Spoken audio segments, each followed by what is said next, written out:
The producer behind Prince Andrew's infamous Newsnight interview has spoken out about the astonishing experience of watching it unfold.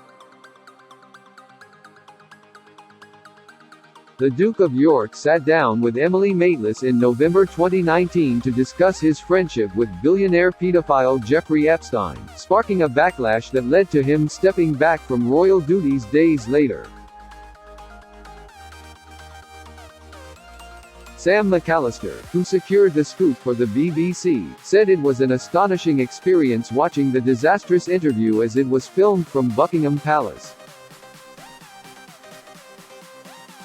Ms. McAllister told Express.co.uk, "I mean, even now we're talking about it and I was physically there, and I went through all of that, and it's almost 3 years ago, I still can't really believe it happened.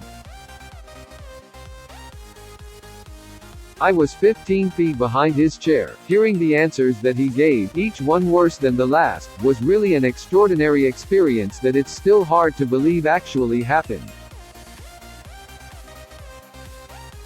It was an astonishing experience to be sitting there listening to all of that on camera." The producer said the Duke's failure to give a fulsome apology surprised her the most from the interview. She said, "I think it was his inability over a period of 45 minutes to give a proper fulsome apology. Particularly given we get to the end of the interview and Emily says, 'Is there anything else you want to say, Your Royal Highness?' Hint, hint, give a fulsome apology. And still he doesn't manage it. So if I were rehearsing with him, and I do help people with interviews, the first and only answer that actually really matters in this entire interview is a proper explanation of his actions with an apology. And it just never came." Ms. McAllister spent months trying to land the interview before a final meeting was held at the palace with Andrew, his private secretary Amanda Thirsk and eldest daughter Princess Beatrice. She said at this point the Duke mentioned his Pizza Express alibi and his sensational claim that a medical condition meant he could not sweat.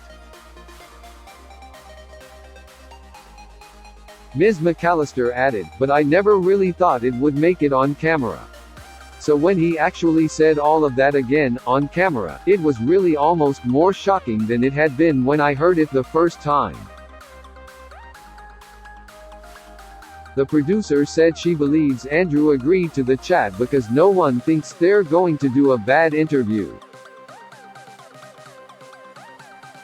She said, "I think the second reason is that's magnified 1,000 times over if you are somebody who has lived the kind of life Prince Andrew has lived, where you don't have the normal failings and challenges and demotions and rejections that the rest of us have day in, day out.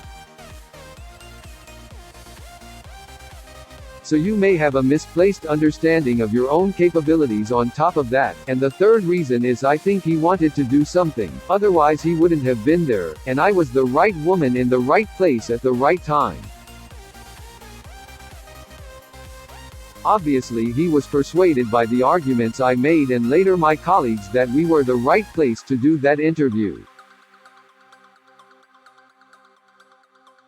Ms. McAllister said the Queen's second son did not appear nervous as they chatted before the interview. She said, "He seemed in very good spirits. He was extremely friendly. He was very nice to me in that context, given that it was obviously going to be an adversarial situation.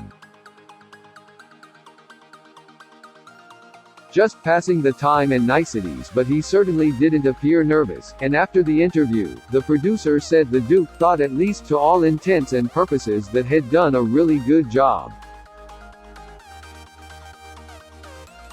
Ms. McAllister, who is a trained barrister, added that she could never have predicted the impact of the bombshell interview. She said, "Not in my wildest imagination was the start of that negotiation, the start of that process, going to end with him stepping back from royal life. It was an extraordinary thing to see. During the interview, Andrew insisted he had no recollection of ever meeting Virginia Giuffre and denied that he slept with her when she was 17.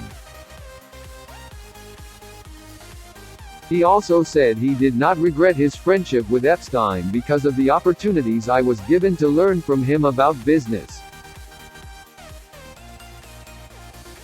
But the Duke was criticized for showing a lack of sympathy towards the disgraced financier's victims.